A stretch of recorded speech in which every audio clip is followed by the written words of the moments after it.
صرف یہی وجہ تو نہیں ہو سکتی؟ ڈاکنز ثبوت کے تصور پر بھی بات کرتے ہیں۔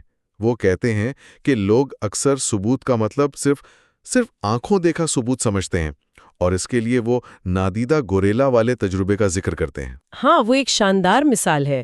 اس تجربے میں لوگوں کو ایک باسکٹ بال گیم کی ویڈیو دکھائی جاتی ہے جی، اور کہا جاتا ہے کہ سفید شرٹس والی ٹیم کے پاسز گنے۔ اب لوگ گنتی پر اتنا دھیان لگاتے ہیں کہ ان میں سے آدھے لوگ اس شخص کو نوٹس ہی نہیں کرتے جو گوریلا کا لباس پہنے اسکرین کے بیچ میں آتا ہے۔ بالکل، اپنی چھاتی پیٹتا ہے اور چلا جاتا ہے۔ جب میں نے پہلی بار یہ سنا تھا تو مجھے یقین نہیں آیا تھا، لیکن اس سے یہ ثابت ہوتا ہے کہ ہماری آنکھیں اور ہمارا دماغ بھی ہمیں دھوکہ دے سکتا ہے۔ جی، عینی شاہد کی گواہی بھی قابل اعتبار نہیں ہوتی، اور سائنس اسی لیے صرف عینی شاہدی پر انحصار نہیں کرتی۔ سائنس کا کام ایک جاسوس کی طرح ہے۔ جاسوس کی طرح؟ وہ کیسے؟ یوں سمجھے کہ ایک قتل ہوا ہے۔ جی، جاسوس وہاں موجود نہیں تھا، اس نے قتل ہوتے ہوئے نہیں دیکھا، لیکن اسے وہاں سے فنگر پرنٹس ملتے ہیں، ڈی این اے ملتا ہے، جائے وقوع پر جد و جہد کے نشانات ملتے ہیں۔ وہ ان تمام سراغوں کو جوڑ کر ایک نتیجہ اخذ کرتا ہے، جسے انفرنس کہتے ہیں۔ جی، اور یہ نتیجہ اکثر کسی ایک عینی شاہد کی گواہی سے کہیں زیادہ مضبوط ہوتا ہے، کہیں زیادہ مضبوط، کیونکہ فنگر پرنٹس جھوٹ نہیں بولتے، ڈی این اے جھوٹ نہیں بولتا۔ ارتقاء بھی ایک ایسی ہی حقیقت ہے۔ ہم نے لاکھوں سال پر پھیلے اس عمل کو اپنی آنکھوں سے نہیں دیکھا، لیکن ہمارے پاس سراغ ہیں۔ ہمارے پاس فاسلز، ڈی این اے، جینیات اور علم تشریح الاعضاء یعنی انیٹمی کی صورت میں اتنے زیادہ اور ناقابل تردید سراغ ہیں کہ ان سے اخذ کیا گیا نتیجہ کسی بھی شک و شبہے سے بالاتر ہے۔ یہ ایک ایسا کیس ہے جس میں ثبوتوں کے انبار لگے ہوئے ہیں۔ ٹھیک ہے، تو اگر ثبوت اتنے مضبوط ہے اور لفظ تھیوری کی غلط فہمی کو بھی دور کر دیا جائے، تب بھی لوگوں کو اسے قبول کرنے میں اتنی مشکل کیوں ہوتی ہے؟ یہاں ڈاکنز ایک اور گہری رکاوٹ کا ذکر کرتے ہیں جو ہمارے سوچنے کے انداز میں چھپی ہے۔ جی، وہ ارنسٹ مائر کا حوالہ دیتے ہوئے افلاطون کی جوہر پرستی یعنی اسینشلزم کی بات کرتی ہیں۔ اچھا، جوہر پرستی یہ کیا ہے؟ یہ ایک بہت دلچسپ تصور ہے۔ افلاطون کا خیال تھا کہ ہمارے ارد گرد کی دنیا میں موجود ہر چیز، چاہے وہ کرسی ہو یا خرگوش، وہ دراصل ایک مثالی غیر متغیر جوہر یا ایسنس کا ایک ناقص عکس ہے۔ یعنی کہیں ایک مثالی خرگوش کا تصور موجود ہے اور دنیا کے سارے خرگوش اسی ایک آئیڈیل کی نامکمل کاپیاں ہیں۔ یہ تو ہمارے روزمرہ کے سوچنے کے انداز سے بہت ملتا جلتا ہے۔ جب ہم کتا کہتے ہیں تو ہمارے ذہن میں ایک عمومی کتے کا خاکہ آتا ہے نا؟ چاہے اصل میں کتے ہزاروں قسم کے ہوں۔ بالکل، اور یہ سوچ ارتقاء کو سمجھنے میں رکاوٹ بنتی ہے۔ وہ کیسے؟ وہ اس لیے کیونکہ اگر ہر نوع کا ایک ابدی اور غیر متغیر جوہر ہے تو پھر ایک نوع دوسری نوع میں تبدیل کیسے ہو سکتی ہے؟ جوہر پرستی کی دنیا میں چیزیں اپنی قسم نہیں بدل سکتی۔ اچھا، مطلب ایک خرگوش ہمیشہ ایک ہی خرگوش رہے گا؟ جی، وہ کسی اور جانور کا جد امجد نہیں ہو سکتا۔ یہ سوچ ہمارے ذہنوں میں اتنی گہری بیٹھی ہے کہ ہمیں انواع کو بدلتے ہوئے تصور کرنے میں مشکل ہوتی ہے۔ تو اس کے مقابلے میں ارتقائی سوچ کیا ہے؟ ارتقائی سوچ، جسے مائر آبادی کی سوچ یا پاپولیشن تھنکنگ کہتے ہیں، اس کے بالکل برعکس ہے۔ اس سوچ کے مطابق کوئی مثالی خرگوش نہیں ہے، کوئی آئیڈیل نہیں ہے، کوئی آئیڈیل نہیں، صرف خرگوشوں کی ایک آبادی ہے، اور اس آبادی میں ہر خرگوش دوسرے سے تھوڑا سا مختلف ہے۔ کچھ تیز دوڑتے ہیں، کچھ کی نظر تیز ہے، کچھ کا رنگ ماحول میں بہتر چھپ جاتا ہے۔ بالکل، ارتقاء کا سارا کھیل اسی تغیر، اسی ویریشن پر ہوتا ہے۔ کوئی جوہر نہیں، صرف بدلتی ہوئی آبادیاں ہیں۔ اس فرق کو سمجھانے کے لیے ڈاکنز ایک بہت زبردست ذہنی تجربہ پیش کرتے ہیں، ہیئر پن تھاٹ ایکسپیریمنٹ۔ یہ واقعی ذہن کو جھنجھوڑ دیتا ہے۔ ہاں، وہ کہتے ہیں کہ تصور کریں آپ ایک خرگوش کے ساتھ کھڑے ہیں، پھر اس کی ماں کو اس کے ساتھ کھڑا کریں، پھر اس کی نانی کو، پھر پرنانی کو، اور ایسے ہی نسل در نسل پیچھے چلتے جائیں۔ جی، ہر بچہ اپنی ماں سے اتنا ہی ملتا جلتا ہوگا جتنا کوئی بھی بچہ اپنی ماں سے ہوتا ہے۔ آپ انہیں الگ نہیں کر پائیں گے، لیکن اگر آپ یہ زنجیر کروڑوں سال پیچھے لے جائیں تو آپ ایک ایسے جد امجد تک پہنچیں گے جو شاید چھچوندر جیسا دکھتا ہو۔ بالکل، اور پھر اگر آپ اس چھچھوندر جیسے جد امجد سے ایک دوسری سمت میں نسل در نسل آگے بڑھیں تو شاید آپ چیتے تک پہنچ جائیں۔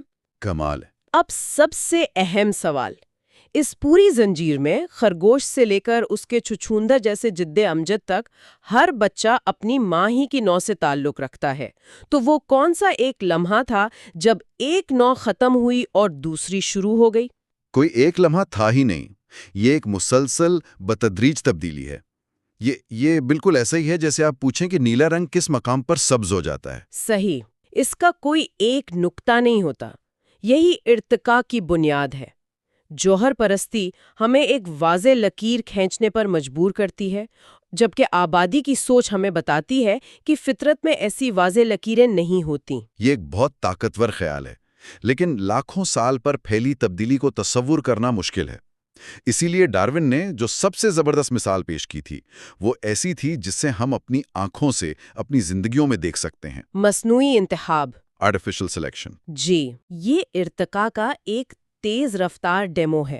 ڈارون نے اس کا مشاہدہ کبوتر پالنے والوں میں کیا تھا، لیکن ڈاکنز اس کے لیے سبزیوں کی مثال دیتے ہیں جو شاید اور بھی زیادہ حیران کن ہے. جنگلی گوبھی، بریسیکا اولوریشیا، ایک عام سا گھاس پھوس جیسا پودا. جی، لیکن انسانوں نے پچھلی چند صدیوں میں کیا کیا؟ جن پودوں کے پتے بڑے تھے انہیں آپس میں ملایا تو بند گوبھی بن گئی. جن کے پھول گھنے تھے انہیں منتخب کیا تو پھول گوبھی اور بروکلی بن گئی. جن کا تنا موٹا تھا اس سے گانٹھ گوبھی بن گئی. یہ سب ایک ہی پودے کی اولاد ہیں. اور کتوں کی مثال تو اس سے بھی زیادہ ڈراماتی ہے. ایک عظیم الجثہ گریٹ ڈین سے لے کر ایک چھوٹے سے چہواوا تک، یہ سب کے سب ایک ہی جد امجد یعنی بھیڑیے سے نکلے ہیں. اور یہ سب صرف چند ہزار سالوں میں ہوا. یہ اس عمل کی رفتار اور طاقت کو ظاہر کرتا ہے. تو اگر انسان بغیر کسی گہرے سائنسی علم کے صرف اپنی پسند کی بنیاد پر چند ہزار سالوں میں اتنی بڑی تبدیلیاں لا سکتا ہے، تو قدرتی انتخاب جو لاکھوں کروڑوں سالوں سے کام کر رہا ہے کیا کچھ نہیں کر سکتا؟ یہاں جین پول کا تصور بھی بہت اہم ہے. نسل کشی کرنے والے یا بریڈرز دراصل جانور کے جسم کو نہیں تراشتے. نہیں، وہ اس کی پوری نسل کے جین پول کو تبدیل کر رہے ہوتے ہیں. ہر نسل کے جانوروں میں جینز کا ایک مجموعہ ہوتا ہے جسے جین پول کہتے ہیں. جب کوئی بریڈر صرف ان کتوں کو آپس میں ملاتا ہے جن کی ٹانگیں لمبی ہیں تو وہ غیر ارادی طور پر لمبی ٹانگوں والے جینز کو اس آبادی میں زیادہ عام کر رہا ہوتا ہے. اور چھوٹی ٹانگوں والے جینز کو کم کر رہا ہوتا ہے. بالکل. نسل در نسل ایسا کرنے سے پوری نسل کا جین پول ہی بدل جاتا ہے اور آپ کو ایک نئی شکل کا کتا مل جاتا ہے. تو مصنوعی انتخاب قدرتی انتخاب کا ایک چھوٹا تیز رفتار ماڈل ہے. جی، یہ ایک زندہ ثبوت ہے جو ہمارے کھیتوں میں اور ہمارے گھروں میں موجود ہے. یہ ارتقاء کو ایک تجریدی خیال سے نکال کر ایک ٹھوس حقیقت بنا دیتا ہے. ٹھیک ہے، یہ گفتگو بہت دلچسپ رہی ہے. اگر ہمارے سامعین اس ساری بات چیت سے صرف چند اہم باتیں یاد رکھنا چاہیں تو وہ کیا ہونی چاہیے؟ میرے خیال سے 3 باتیں بہت اہم ہیں. پہلی یہ کہ تھیوری کا لفظ سائنس میں کمزوری کی نہیں، طاقت کی علامت ہے. یہ سائنسی علم کا سب سے اونچا درجہ ہے، کوئی کچا اندازہ نہیں. جی، یہ فرق سمجھنا بہت ضروری ہے. دوسری یہ کہ ارتقاء کو سمجھنے کے لیے ہمیں ایک جاسوس کی طرح سوچنا پڑتا ہے. ہمارے پاس عینی شاہد نہیں بلکہ ناقابل تردید سراغوں کے پہاڑ ہیں، فنگر پرنٹس اور ڈی این اے کی طرح. اور تیسری اور شاید سب سے حیران کن یہ کہ ہمیں ارتقاء کے ثبوت کے لیے لاکھوں سال پرانے فاسلز کھودنے کی ضرورت نہیں. ہمارے کچن میں پڑی گوبھی اور ہمارے گھر میں موجود کتا، یہ دونوں زندہ ثبوت ہیں. جی، یہ دونوں ارتقاء کی رفتار اور طاقت کے زندہ ثبوت ہیں. یہ ہمیں دکھاتے ہیں کہ انتخاب کا عمل کتنی تیزی سے انواع کی شکل بدل سکتا ہے. اور یہ یاد رکھنا ضروری ہے کہ ہم نے تو صرف ڈاکنز کی کتاب میں پیش کیے گئے ثبوتوں کی سطح کو ہی چھوا ہے. یہ تو صرف شروعات ہے. جی، یہ تو صرف پہلا باب ہے. اصل کتاب میں فاسل ریکارڈ، ڈی این اے کا تقابلی جائزہ، حیاتیاتی جغرافیہ اور ایسے درجنوں دوسرے شعبوں سے شواہد پیش کیے گئے ہیں جو سب ایک ہی نتیجے کی طرف اشارہ کرتے ہیں. آخر میں ایک سوچنے کے لیے سوال. ہم نے ہیئر پن ایکسپیریمنٹ کی بات کی کہ کیسے ایک مسلسل زنجیر ایک خرگوش کو ایک چھچندر جیسے جد امجد سے جوڑتی ہے، اور اس زنجیر میں ہر بچہ اپنے والدین ہی کی نو سے تعلق رکھتا ہے. تو پھر اس طویل زنجیر میں وہ کون سا لمحہ تھا جب ایک نو دوسری نو میں تبدیل ہو گئی؟ یہ سوال ہمیں اس پر سوچنے پر مجبور کرتا ہے کہ جب ہم لاکھوں سال کے عرصے پر نظر ڈالتے ہیں تو نو یعنی سپیسیز کی جو صاف ستھری تعریف ہمارے ذہنوں میں ہے اس کی حقیقت ہی کیا رہ جاتی ہے؟ یہ رچرڈ ڈاکنز کی کتاب دی گریٹسٹ شو آن ارتھ پر ہماری گفتگو کا دوسرا حصہ ہے۔ جی ہاں، یہ حصہ نمبر 2 ہے۔ پچھلی بار ہم نے کتاب کے بنیادی مقصد پر بات کی تھی کہ یہ ارتقاء کے کیسے پر نہیں بلکہ اس کے ٹھوس ثبوتوں پر ہے، اور ڈاکنز نے خود اسے اپنی گمشدہ کڑی کہا تھا۔ بالکل، ان کی جو پچھلی کتابیں تھیں جیسے دی سیلفش جین، وہ یہ مان کر چلتی تھیں کہ ارتقاء ایک حقیقت ہے، لیکن یہ کتاب خاص طور پر ان ثبوتوں کو سامنے لاتی ہے۔ اور یہ بات بہت اہم ہے کہ یہ کتاب کوئی رائے نہیں ہے بلکہ خالصتاً سائنسی شواہد پر مبنی ہے۔ جی، اس کا مقصد ہی یہی ہے کہ ان تمام حقائق کو اکٹھا کیا جائے جو ثابت کرتے ہیں کہ ارتقاء صرف ایک خیال نہیں ہے بلکہ ایک سائنسی حقیقت ہے۔ تو آج ہم پہلے 2 ابواب پر بات کریں گے، اور یہ ابواب ان 2 بڑی رکاوٹوں کو دور کرتے ہیں جو اکثر لوگوں کو ہوتی ہیں۔ پہلی کہ یہ تو صرف ایک نظریہ ہے، اور دوسری یہ کہ ہم نے اسے ہوتے ہوئے دیکھا نہیں ہے۔ تو آج دیکھتے ہیں کہ ڈاکنز ان دونوں باتوں کا جواب کیسے دیتے ہیں۔ بالکل، اور کتاب کا آغاز ہی اسی پہلی رکاوٹ سے ہوتا ہے۔ پہلا باب جس کا عنوان ہے صرف ایک نظریہ۔ تو آئیے اسی سے شروع کرتے ہیں۔